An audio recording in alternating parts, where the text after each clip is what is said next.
வணக்கம், welcome to Varnika news channel. இந்த வீடியோவில் இந்திய விண்வெளி வீராங்கனை சுனிதா வில்லியம்ஸ் விண்வெளியில் வளர்த்த செடியை பற்றியும், அந்த செடி பூமியை விட விண்வெளியில் வேகமாக வளர்வதாகவும் சொல்லியிருக்கிறாங்க.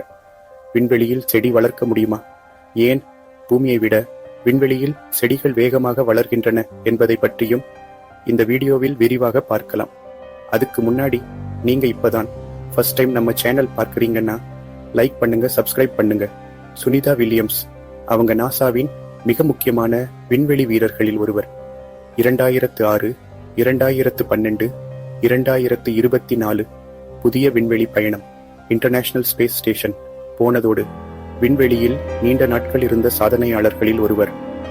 அவங்க அங்கே வெறும் ஆராய்ச்சி மட்டும் பண்ணல, உணவு பயிர்களை வளர்த்தும் சாதனை செய்திருக்கிறாங்க.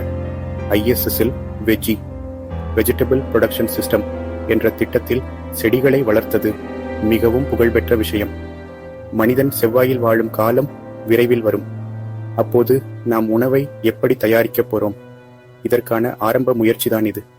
விண்வெளியில் நீண்ட நாட்கள் தங்கும் விண்வெளி வீரர்களுக்கு பசுமையான உணவு கிடைக்க வேண்டியது அவசியம். உணவின் ஊட்டச்சத்து குறையாமல் இயற்கையான முறையில் வளர்க்க முடியுமா? இதை சோதிக்கத்தான் இந்த முயற்சி. இன்டர்நேஷனல் ஸ்பேஸ் ஸ்டேஷனில் வளர்க்கப்பட்ட செடிகள், பயிர்கள் என்னென்ன தெரியுமா?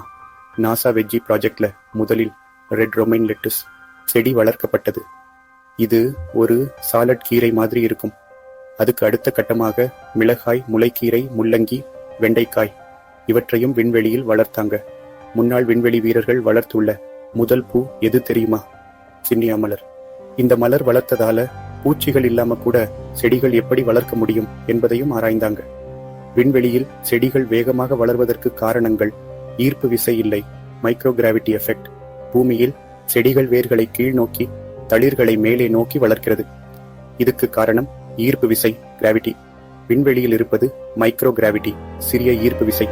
இதனால செடிகள் எந்த திசையிலும் வளர முடியும். செடியின் செல்கள் மிகவும் வேகமாக பெரிதாகும். விண்வெளியில் சூரிய ஒளி நேரடியாக கிடைக்காது. அதனால நாசாவினர் சிவப்பு, நீலம், பச்சை LED லைட்ஸ் வைத்து செடிகளை வளர்த்தாங்க. சிவப்பு LED செடியின் தளிர்கள் வளர்வதற்கு உதவும். நீலம் LED செடியின் வேர்கள் உறுதியாக வளர உதவும். பச்சை LED செடிகளுக்கு நேர்மறையான பாசிட்டிவ் வளர்ச்சியை தரும். அதிக கார்பன் டை ஆக்சைடு CO2 சத்துக்கள் விண்வெளியில் மனிதர்கள் வெளியேற்றும் கார்பன் டை ஆக்சைடு CO2 அதிகம் இருக்கும். செடிகள் இதை பெரிதும் உறிஞ்சிக்கொண்டு அதிக வேகத்தில் வளர்ந்துவிடும். பூமியில் வெப்பநிலை, காற்று, மழை மாதிரி பல்வேறு இயற்கை மாற்றங்கள் இருக்கும். விண்வெளியில் ஒரு இடைமறிப்பு இல்லாத சூழ்நிலை இருப்பதால் செடிகள் தடையில்லாமல் வளர்ந்துவிடும். மனிதன் நீண்ட கால விண்வெளி பயணம் செய்ய செடிகள் வளர்ப்பு முக்கியம். மரங்கள், செடிகள் வளர்ப்பதன் மூலம் காற்றை சுத்தம் செய்யலாம். எதிர்காலத்தில் மனிதர்கள் செவ்வாயில் குடியேறினால் அங்கே உணவு கோரிக்கையை இது தீர்க்கும். இது மாதிரி ஆராய்ச்சிகள் நமது பூமிக்கே கூட பயனளிக்குது. அசல் விவசாயம் இல்லாமல் உணவு எப்படி தயாரிக்கலாம்? நகரங்களில் சிறிய இடத்திலேயே வெர்டிக்கல் ஃபார்மிங் செய்யலாமா? பசுமை இல்லாத இடத்திலும் ஆக்சிஜன் உருவாக முடியுமா? இதிலிருந்து நாம் என்ன கற்கலாம்? செடிகள் பூமியில் மட்டுமல்ல, விண்வெளியிலும் வளர முடியும். Micro gravity plus LED lights plus CO2 அதிகம் இருந்தால் செடிகள் வேகமாக வளர முடியும். விண்வெளி பயணத்திற்கும் எதிர்கால மனித குடியேற்றத்திற்கும் இது முக்கியமான ஆய்வு. விண்வெளியில் வளர்ந்த செடிகள் எப்படி பார்ப்பதற்கு இருக்கும்? நாம செடிகளை எப்போ பார்ப்போம்? பூமியில்தான். அதனால் நம்ம கண்கள், மூளை எல்லாம் ஈர்ப்பு விசை இருக்கிற விதமாக பழகி இருக்கிறது. ஆனால் விண்வெளியில் செடிகள் எப்படி வளர்கின்றன தெரியுமா? செடியின் வேர்கள் கீழே இல்லை, எல்லா திசையிலும் பரவிடும். தளிர்கள் ஒரு வழியில் மட்டும் வளராது, சுழற்சி மாதிரி இருக்கும். நீண்ட நாட்கள் வளர்ந்ததும் அவை பூமியில் இருக்கும் செடிகளை விட அதிகமான இலைகள், காய், பூக்கள் தரும். நாசாவின் ஒரு புகைப்படத்தில் ISS-இல் வளர்ந்த மிளகாய் செடிகள் பூமியில் வளர்ந்த மிளகாய்களை விட அழகாக, நிறமும் அதிகம், நிறைய மிளகாய்களுடன் இருந்தது. நாம வழக்கமாக மண் மற்றும் இயற்கை சூழலில் வளர்ந்ததையே உண்போம். ஆனால் விண்வெளியில் மண் கிடையாது. அதனால் உணவின் சுவை மாறுமா? சுனிதா வில்லியம்ஸ் உள்ளிட்ட விண்வெளி வீரர்கள் சொல்லும் பதில் வெகுவாக மாறாது.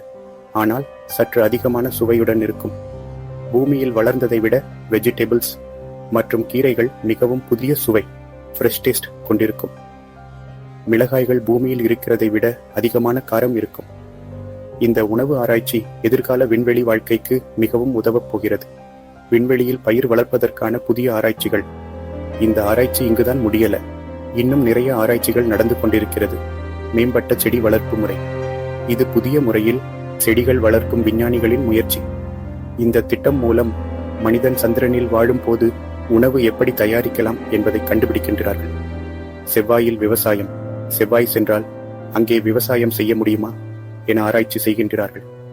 இவை எல்லாமே எதிர்கால மனித குடியேற்ற முயற்சிகளின் ஒரு முக்கியமான தொடக்கம்தான். நிலத்துக்கே போகாம விவசாயம் செய்யலாமா? நாசாவின் சாயில் ஃப்ரீ ஃபார்மிங் மண்ணில்லா விவசாயம் முறையை இப்போ ஹைட்ரோபானிக்ஸ் அண்ட் ஏரோபானிக்ஸ் வழியாக நிறைய நாட்டு விவசாயிகள் செய்கிறார்கள். எந்த இடத்திலும் உணவு பஞ்சம் இல்லாமல் இருக்க முடியுமா? வறண்ட பகுதிகளில் கூட வீட்டில் செடிகள் வளர்க்கும் முறைகள் இதை பயன்படுத்தி மேம்படுத்தலாம். விண்வெளியில் நடந்த கண்டுபிடிப்புகள் நம்ம பூமிக்கு பெரிய மாற்றம் கொடுக்குது. நீங்கள் நினைத்து பார்க்க வேண்டிய விஷயங்கள். மனிதன் பூமியை விட்டே வாழ முடியும், ஆனால் உணவின்றி முடியாது. விண்வெளியில் சுனிதா வில்லியம்ஸ் போன்ற விஞ்ஞானிகள் செய்த ஆராய்ச்சி எதிர்கால மனிதர்களுக்கு ஒரு ரோட்மேப்பாக இருக்கும். நாம சாப்பிடும் உணவுக்கு பின் இருக்கும் அறிவியலை புரிந்து கொள்வது முக்கியம். மேலும் பல்வேறு தகவல்கள் மற்றும் செய்திகளுக்கு வர்ணிகா நியூஸ் சேனல் சப்ஸ்கிரைப் பண்ணுங்க. மீண்டும் அடுத்த வீடியோவில் சந்திக்கிறேன். நன்றி, வணக்கம்.